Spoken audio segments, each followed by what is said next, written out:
First contact fallout. The asteroid belt between Mars and Jupiter had always been a hazard for navigation, but for Captain Maya Chen of the United Earth Space Force vessel Thunderchild, it was the perfect place to hide.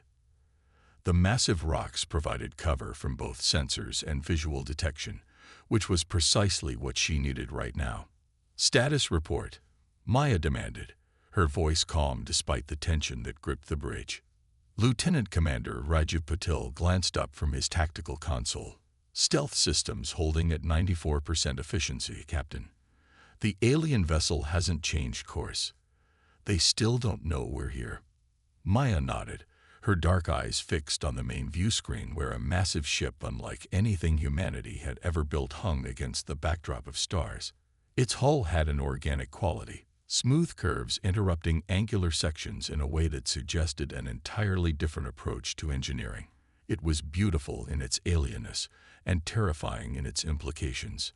Sensor analysis, she asked. Science Officer Elena Volkov responded without looking up from her station. Power readings are off the charts, Captain. Conservative estimates put their energy output at least 20 times that of our largest battleship. Weapon systems are unlike anything in our database, but the energy signatures suggest directed particle weapons, possibly using some form of quantum manipulation we don't understand yet. And they just appeared. The object hovered in the center of a containment field, slowly rotating, its surface shifting with iridescent patterns like oil on water. It's a data repository, Dr. Kazemi explained, his eyes red-rimmed from lack of sleep. And possibly the most important discovery in human history. What kind of data? Maya asked.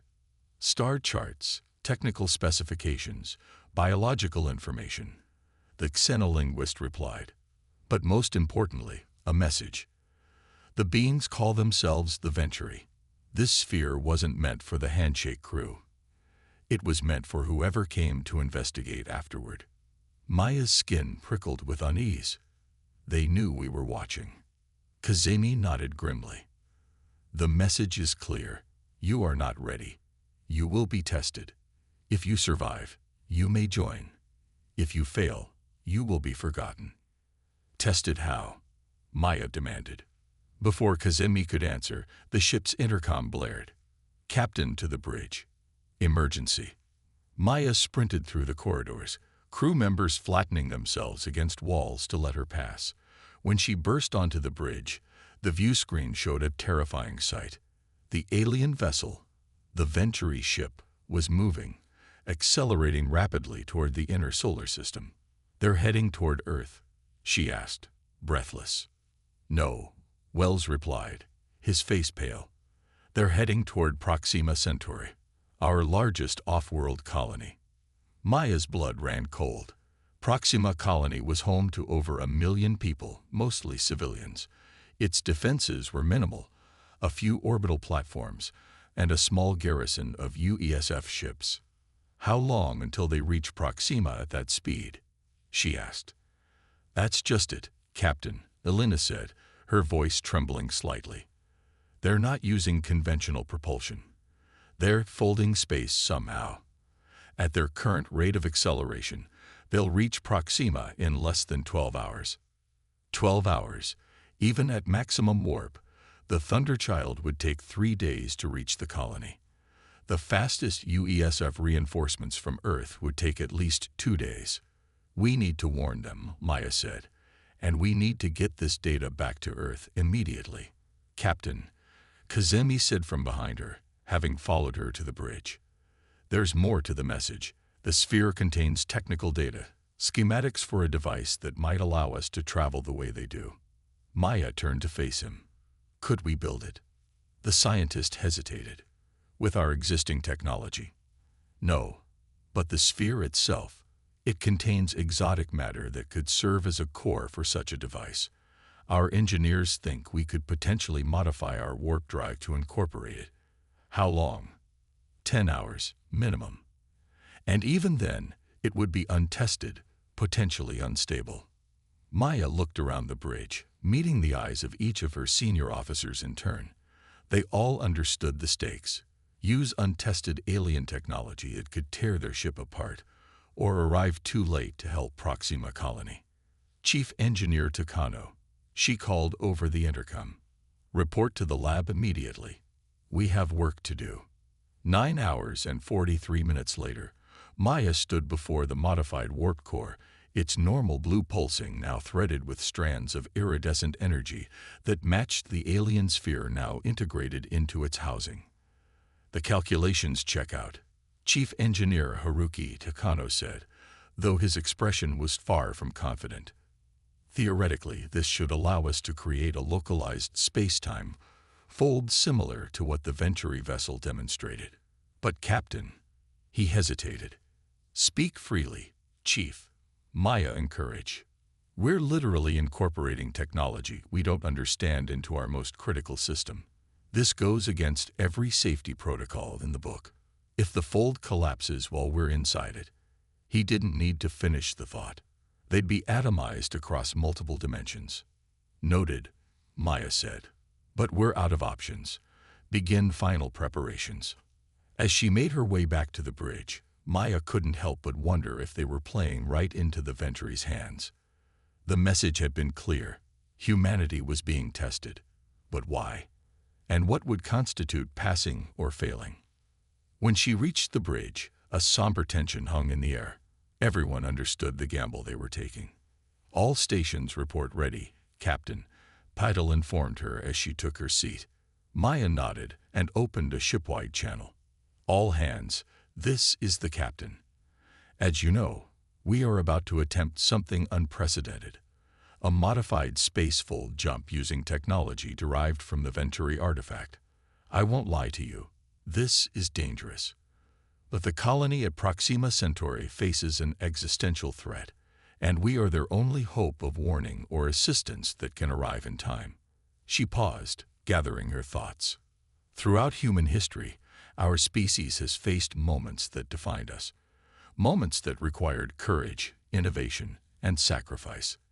This is one of those moments. Whatever happens in the next few minutes, I want you all to know it has been my greatest honor to serve as your captain. She closed the channel and turned to her navigation officer. Mr. Wells, activate the modified drive on my mark. Target, Proxima Centauri system, specifically the Lagrange point behind the colony's fourth moon. We want to arrive undetected if possible. Wells nodded, his hand steady despite the pressure. Coordinates locked in, Captain. Maya took a deep breath and glanced around the bridge one last time. Mark. The stars on the view screen began to distort, stretching into lines that then curved impossibly, folding in upon themselves. The Thunderchild shuddered, alerts blaring as the ship's structural integrity was tested beyond its design parameters. Hull stress at 87% of maximum tolerance, reported Takano from engineering. Containment field around the alien core is holding, but power fluctuations are increasing. Stay the course, Maya ordered, gripping her chair arms as the ship groaned around them. The view screen showed nothing but swirling, prismatic chaos now, the visual representation of space-time folding around their vessel. The bridge lights flickered, consoles sparked, and for one terrifying moment, gravity failed. Core stability at 23% and dropping. Takano shouted over the cacophony of alarms. Captain, we need to abort. Maya closed her eyes for a split second, weighing the lives of her crew against the million colonists at Proxima. When she opened them again, her decision was made. Negative, Chief. Divert all non-essential power to core containment. We're seeing this through. The ship lurched violently, throwing several officers from their stations. Emergency medical calls began flooding the internal comms. The hull stress warning shifted from yellow to red on Maya's display. And then, as suddenly as it had begun, the chaos stopped. The view screen cleared to show a familiar star system, Proxima Centauri. And in orbit around its habitable world, the massive Venturi vessel loomed. We made it, Wells whispered, disbelief evident in his voice. Status report, Maya demanded, pushing aside her own shock. Shields at 42%, Paddle reported. Weapons systems operational. Minor hull breaches on decks 3 and 7. Emergency force fields in place. Stealth systems. Offline. That last part's a problem, Maya noted grimly. Are they scanning for us? Elena checked her instruments. Difficult to tell, Captain. Their technology operates on principles we're still trying to understand, but they haven't changed position or launched any craft since our arrival. What about the colony? Maya asked. Communications appear normal, Kim reported. No distress signals. It's possible they haven't been detected yet. Maya considered their options. The fold jump had worked, but had severely damaged the Thunderchild. They couldn't hope to engage the Venturi vessel directly, but perhaps they didn't need to. Send a tight beam transmission to Proxima Defense Command, she ordered. Priority Alpha. Include all data we've gathered on the Venturi ship and its capabilities. As Kim carried out the order, Maya turned to Dr. Kazemi. You said the sphere contained technical data. Anything that might help us fight these beings? The scientist hesitated. Not directly, Captain, but I've been analyzing the message more deeply. The Venturi aren't necessarily hostile. This is an evaluation, a test of our species' capabilities. They want to see how we respond to a threat. By annihilating our first contact team? Patel asked incredulously. I believe that was part of the test, Kazemi replied, to see if we would respond with blind aggression or strategic thinking. Maya frowned, turning back to the view screen where the alien vessel hung ominously above the colony. So what are they waiting for now? Before anyone could answer, Elena called out, Captain, the Venturi ship is powering up its main weapon array. They're targeting the colony's main population center. Maya's decision was instantaneous. Red alert. Battle stations. Helm. Set intercept course. Full impulse. Tactical. Lock all weapons on their main emitter array. The bridge erupted into activity as the Thunderchild surged forward, abandoning stealth for speed. They outgun us 100 to 1, Captain, Paddle reminded her. Maya's expression was grim but determined. Then we'd better not miss. The test has begun, Commander. Let's show them what humanity is made of. The Battle of Proxima Dawn. The Thunderchild shot through space on an intercept course with the massive Venturi vessel. On the bridge, Captain Maya Chen had mere seconds to contemplate the enormity of what they were about to attempt. Tactical analysis, she commanded, her voice steady despite the adrenaline coursing through her veins. Lieutenant Commander Patel's fingers flew across his console. Their main weapon is charging. Energy readings off the scale. Estimate 30 seconds to full power. Their defensive systems include some kind of phase-shifted shield that our conventional weapons may not penetrate. What about the modifications we made using the sphere's technology? Maya asked. Untested, Paddle replied grimly.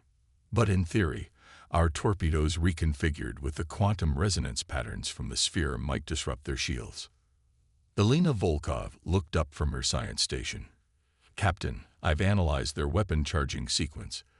There's a pattern, a 3-second vulnerability in their shield matrix just before they fire. Maya nodded. That's our window. Tactical, load all torpedo bays with the modified warheads. Target their main emitter array. We'll only get one shot at this. As the Thunderchild closed the distance, the colony below remained unaware of the deadly threat hanging above them.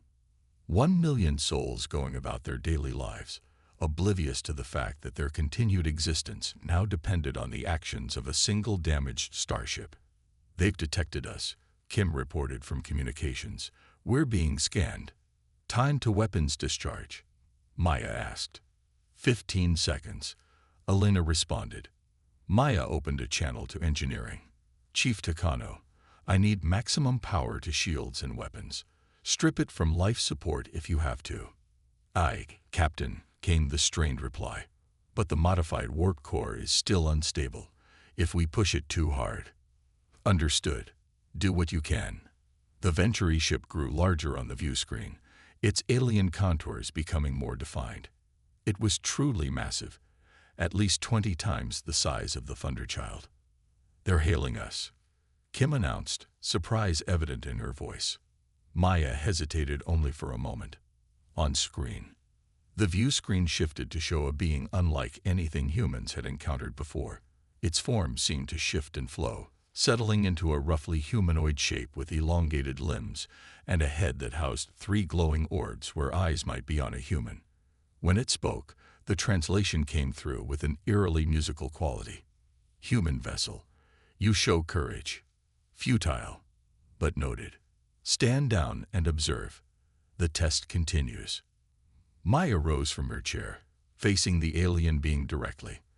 "This is Captain Maya Chen of the United Earth Space Force vessel Thunderchild. You are threatening a civilian colony.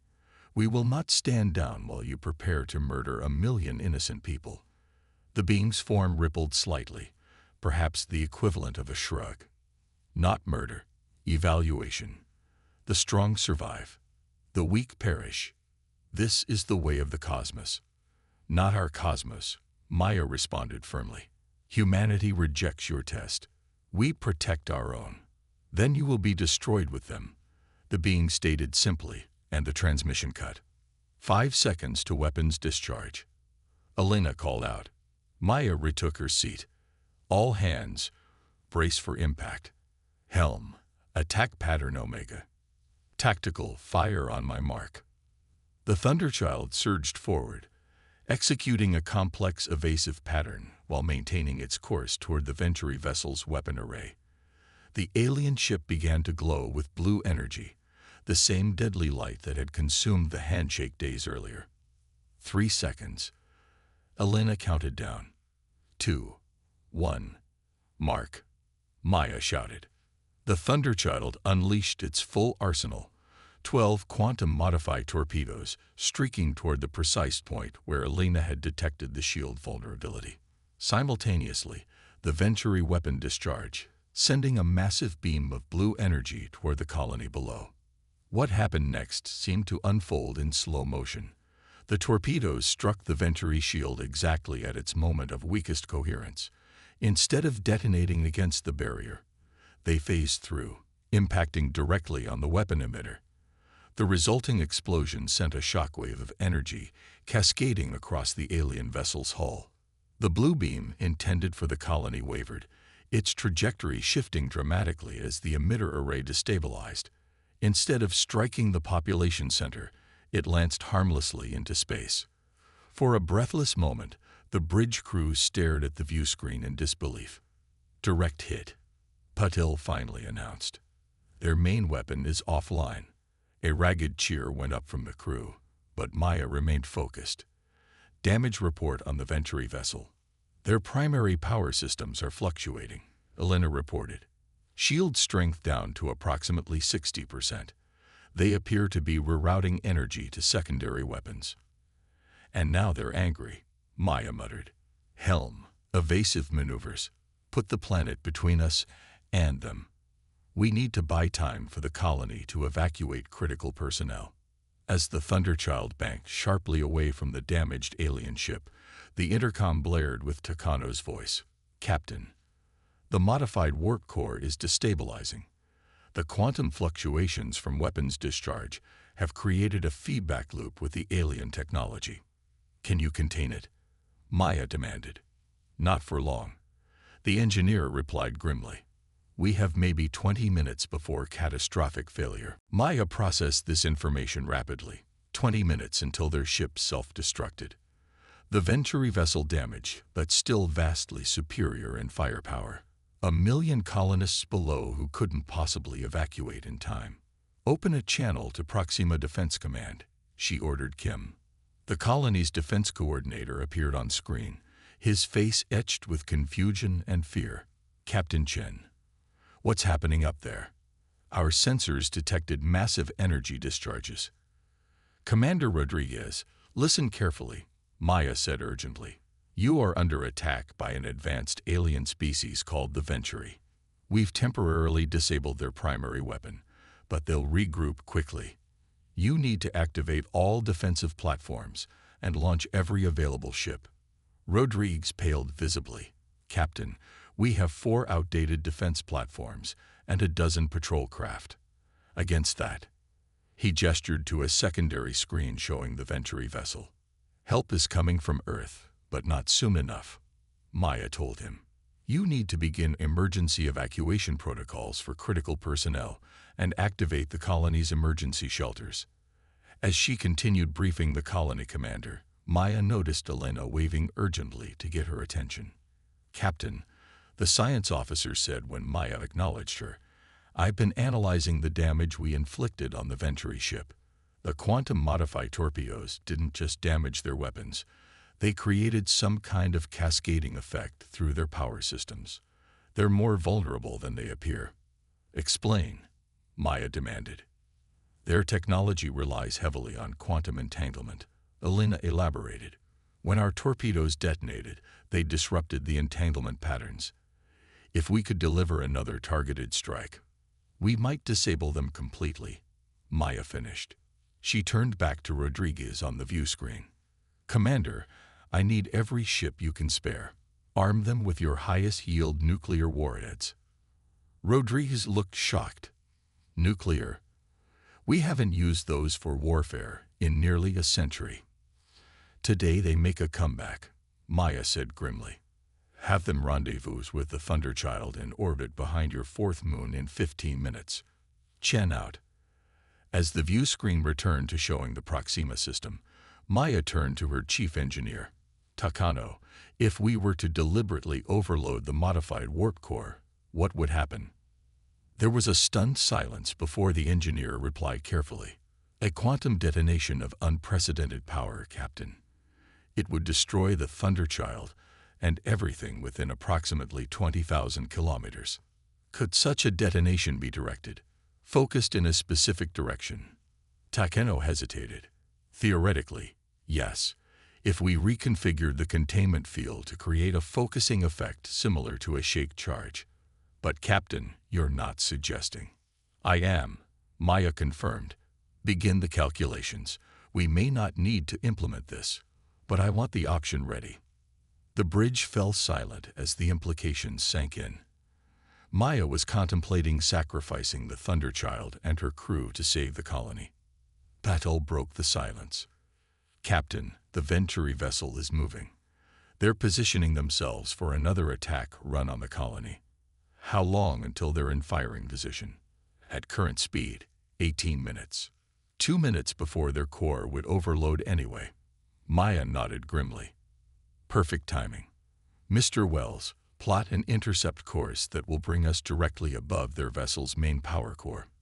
Mr. Patel, I want all remaining weaponry configured with the quantum modifications. Maya stood and addressed her bridge crew directly. I won't order anyone to stay aboard for what comes next. The plan I'm contemplating will likely result in the destruction of the Thunderchild. I'm going to authorize the evacuation of all non-essential personnel to the colony's defense vessels once they rendezvous with us. The skeleton crew who remain will attempt a precision strike on the Venturi vessel's power core, coordinated with the deliberate overload of our own modified warp core. She let her gaze move from one officer to the next. I will stay to command this final mission. Anyone who wishes to transfer to the evacuation vessels has my full permission, and will do so with honor. The silence that followed was broken by Patel. I'm staying, Captain. One by one, each bridge officer echoed the sentiment. None would abandon their posts. Maya felt a swell of pride, even as her heart ached for what was to come. Then let's make this count. We have 15 minutes to prepare our reception for the Proxima Defense Fleet, and 18 minutes to save 1 million lives. 14 minutes later, Maya stood in the Thunderchild's launch bay as the last of the evacuation shuttles prepared to depart for the small fleet of colonial defense ships waiting nearby. 342 crew members were leaving, nearly 80% of the Thunderchild's complement. The remaining 78 volunteers had chosen to stay for the final mission. Chief Medical Officer Sarah Yoshida approached Maya, her expression conflicted. Captain, I should stay. There will be casualties. You'll be more needed with the evacuees, Doctor, Maya interrupted gently. Many of them are injured from our damaged sections. Your skills will save more lives there." Yoshida reluctantly nodded. "It's been an honor, Captain." "The honor was mine," Maya replied, clasping the doctor's hand briefly before turning to Dr. Kazumi, who was also preparing to board the shuttle. The xenolinguist looked troubled. "Captain, I've been continuing to analyze the Venturi message. I believe there may be another interpretation." "We're out of time for interpretations, Doctor," Maya said. "Whatever their true intentions, they've demonstrated willingness to annihilate our people. That's all I need to know right now." Kazemi nodded reluctantly and boarded the shuttle. As the bay doors closed behind the final evacuation vessel, Maya returned to the bridge, where her remaining officers waited at their stations. "Status report," she demanded as she took her command chair. "The Venturi ship is 3 minutes from optimal firing position," Paddle reported. "Our modified warp core is at critical levels. Takano estimates we have less than 5 minutes before automatic shutdown would be required in normal circumstances." "And the colony's defense fleet?" "In position, Captain," Kim replied. "All ships armed with nuclear warheads as requested, awaiting your command." Maya nodded and opened a channel to the lead defense vessel. "Colonel Phillips, this is Captain Chen. Your ships need to remain at maximum safe distance until the final phase of our attack. When I give the signal, you will launch all nuclear warheads at the coordinates we're transmitting to you now." "Understood, Captain," came the reply. "But these are low-yield tactical warheads. Will they be effective against that thing?" "Not alone," Maya confirmed.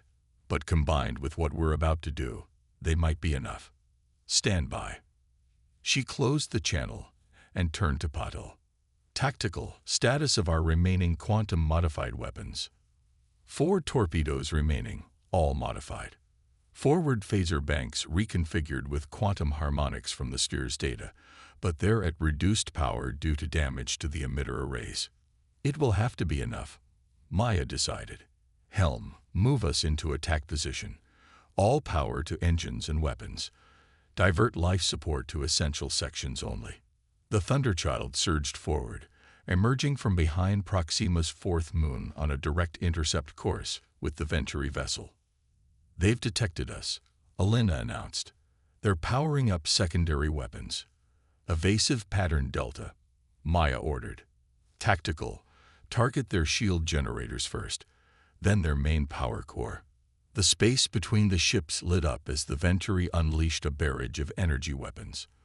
Most missed as the Thunderchild executed its evasive maneuvers, but several struck home, causing the ship to shudder violently. "Shields at 30% and failing," reported an ensign who had taken over the engineering station. "Hull breaches on decks 4 through 7. "Keep us moving," Maya commanded. "We only need to get close enough for one good shot." As they closed the distance, the Venturi ship began to reorient, bringing its damaged but still functional main weapon to bear on the colony below. "They're bypassing us," Elena warned. "They're still focused on the colony." Maya's expression hardened. "Not while we're still here. Helm, ramming speed." The order sent a shock through the bridge, but Wells didn't hesitate. The Thunderchild accelerated to maximum impulse, aiming directly for the Venturi vessel's weapon array. "All hands, brace for impact," Maya shouted as they closed the final distance. The Thunderchild struck the Venturi shield with tremendous force. For a moment, it seemed the barrier would hold. Then, with a cascade of energy discharges, the Thunderchild broke through, its reinforced prow smashing into the alien vessel's hull. "Direct hit," Patil announced. "Their shield matrix is collapsing. Fire all remaining torpedoes," Maya ordered. "Target their power core." The torpedoes launched at point-blank range, diving deep into the Venturi ship's exposed interior. Explosions bloomed across its surface as critical systems began to fail. "Captain," Elena called out suddenly, "I'm detecting massive power fluctuations in their core. It's similar to what's happening with our modified warp core." Maya realized immediately what that meant. They're using the same technology, and it's just as unstable. Kim, signal the defense fleet. Launch nuclear warheads now. As the colonial ships launched their payload, Maya opened a ship-wide channel. All hands. This is the captain. Abandon ship. Repeat. All hands abandon ship. Get to the escape pods immediately. The Thunderchild was embedded in the Venturi vessel's hull, the two ships now inextricably linked. As crew members raced for escape pods, Maya remained on the bridge, monitoring the approaching nuclear warheads and the rising instability in both ships' power cores.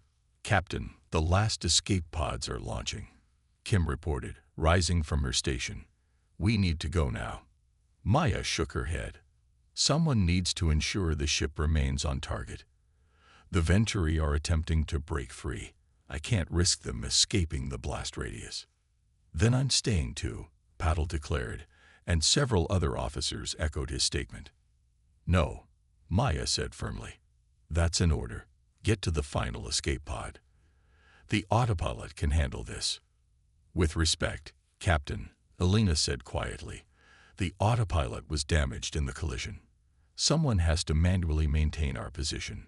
Maya looked at her remaining bridge crew, loyal, brave, willing to make the ultimate sacrifice. She couldn't ask this of them. Go, she repeated softly. Please, let me do this. After a moment of tense silence, they reluctantly complied, filing toward the emergency bridge escape pod with final salutes to their captain. When the bridge was empty, Maya transferred all controls to her command chair and watched as the nuclear warheads streaked toward the joined ships. The Venturi vessel was making one last desperate attempt to break free, but Maya countered each movement, keeping the Thunderchild firmly attached to its hull.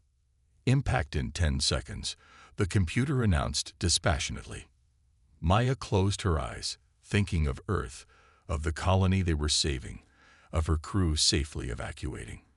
A strange peace settled over her as she accepted her fate. Computer, send final message to UESF command, she said. Message begins. We faced the test. We did not bend. Humanity stands. Message ends. 5 seconds to impact. The computer continued. Maya opened her eyes to watch the approaching warheads on the view screen. Let's see if you pass our test, she whispered to the Venturi ship joined with hers. The nuclear warheads struck just as both ships' unstable cores reached critical mass. The resulting explosion lit up the Proxima Centauri system like a newborn star. Strength in unity. The observation deck of the Proxima colony's administrative tower offered a panoramic view of both the settlement below and the space above. Governor Elijah Washington stood there now, gazing at the distant point of light that had been blazing for nearly 6 hours, the aftereffects of the quantum nuclear detonation that had saved his colony. Any word on survivors? He asked Colonel Phillips, who stood at his side. 43 escape pods recovered so far, Phillips reported grimly. 387 crew members accounted for, but no sign of Captain Chen or the bridge officers who stayed behind to ensure the mission's success. Washington nodded solemnly. The price had been high, but 1 million colonists were alive because of the Thunderchild's sacrifice. What about the Venturi ship, he asked. Completely destroyed, Phillips confirmed. Our sensors show a debris field spreading across half the system. Nothing could have survived that combined detonation. As they spoke, a junior officer burst onto the observation deck, breathless with urgency. Governor. Colonel. We're detecting multiple fold signatures at the edge of the system. Washington felt ice form in his veins. More Venturi ships. Unknown, sir, the officer replied. The signatures are different. Similar energy patterns, but distinct configurations. Phillips immediately activated his tactical display. How many? 7. No, 12 vessels approaching. Various sizes,